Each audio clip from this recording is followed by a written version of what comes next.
Today we are discussing about hypothesis in nursing research.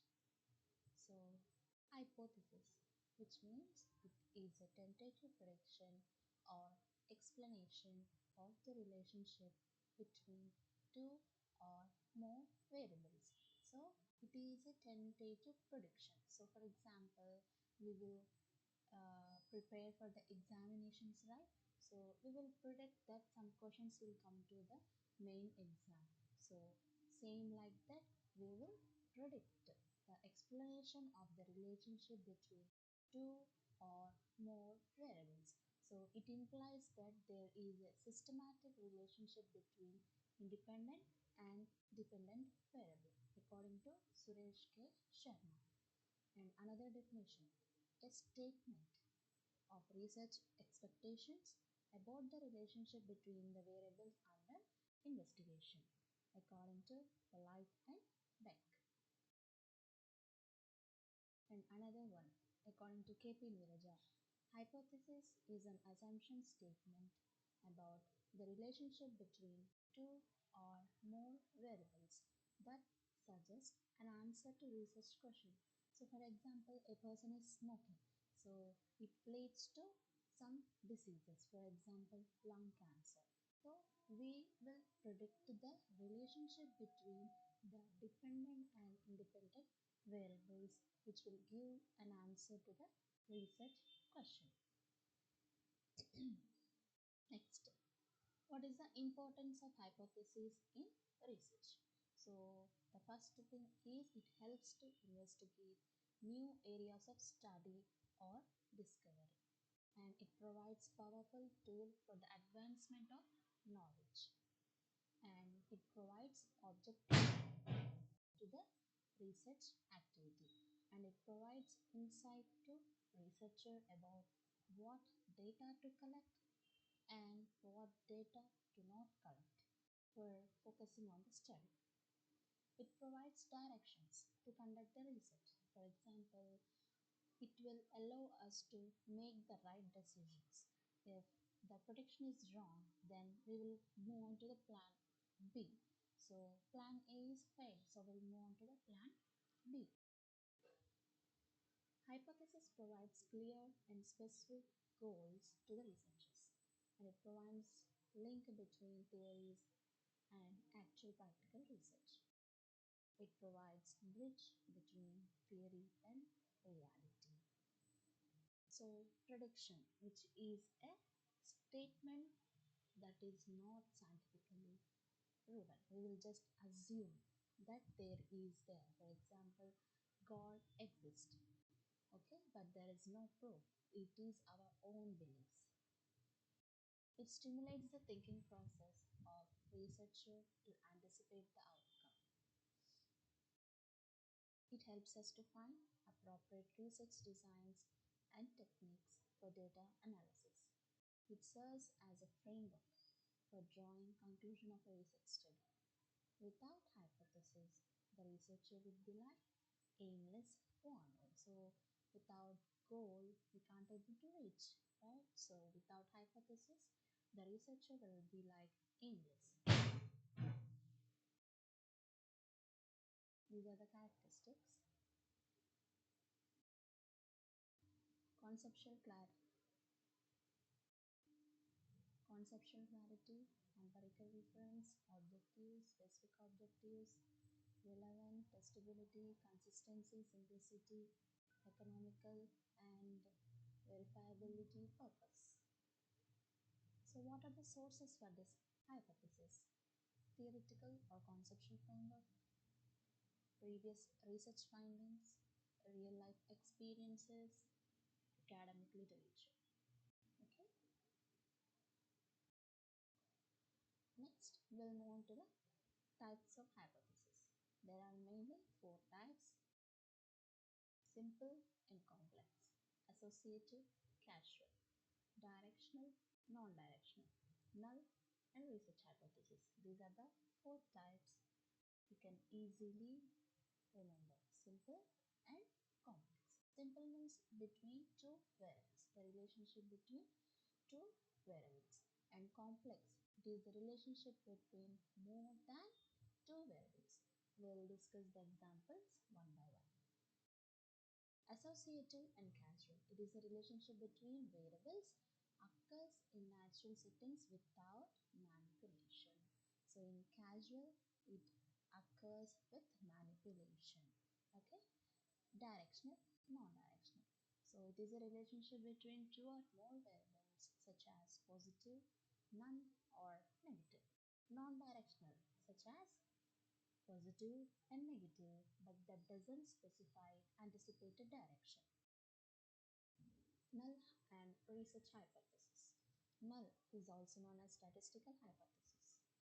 The state of the existence of no relationship between independent and dependent variables.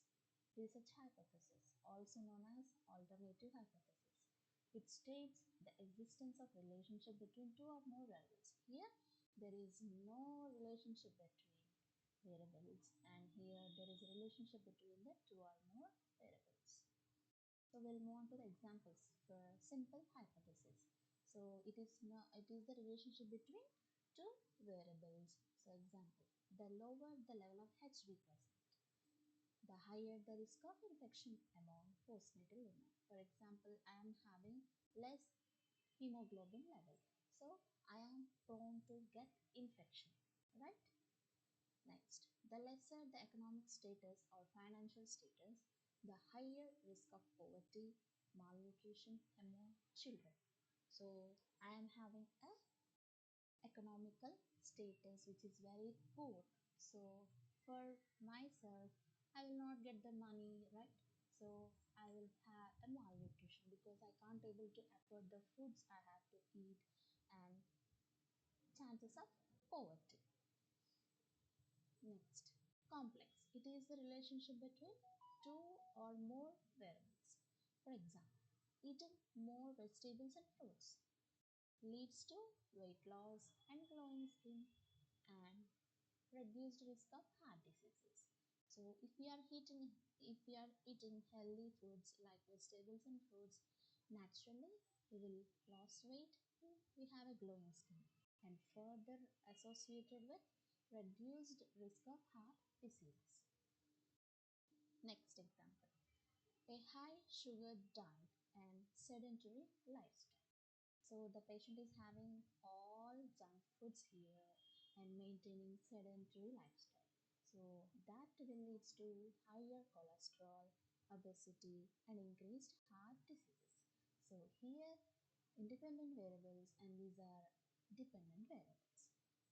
Next, associative hypothesis. Example. Associative, I have told earlier that it is with manipulation. Casual without associative without manipulation, and casual with manipulation. So lower the blood sugar level, lesser the risk of infection among diabetes mellitus. For example, I am having less glucose level like normal 70. I have maintained 76, 78. That is less, right? So I will have less risk of infection in diabetes patient. Next, lower the cost of care, then higher satisfaction among patients. Here we are not manipulating any individuals or any dependent variables. Okay, so they are spontaneously having the results.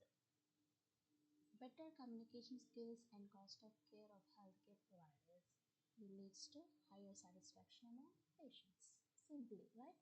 If the healthcare services are low cost care, means everyone will have a satisfaction. Next, casual hypothesis. Lack of adequate sleep causes decreased short-term memory retention. See here, the variable is manipulated. So here it is the dependent variable, independent variable, and it is having an effect on memory. So it is with the manipulation, relationship between the two or more variables associated with manipulation.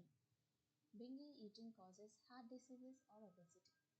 daily exercises routine leads to healthy lifestyle. So it is having an impact on the variables. That is causal hypothesis. Here we are not doing anything and it is having the result. Here we are manipulating it because due to lack of sleep it leads to this. Here we are maintaining normal without manipulation. Directional hypothesis. A positive relationship between years of nursing experience and job satisfaction among nurses. So here there is having positive relationship, right? So if you are having 8 years of experience, then you will have a job satisfaction among nurses because you will have a confidence and skills, problem solving skills. You can able to withhold your role in the nurse. And there is a negative relationship between use of mobile phones before sleep, decreases sleep quality, right?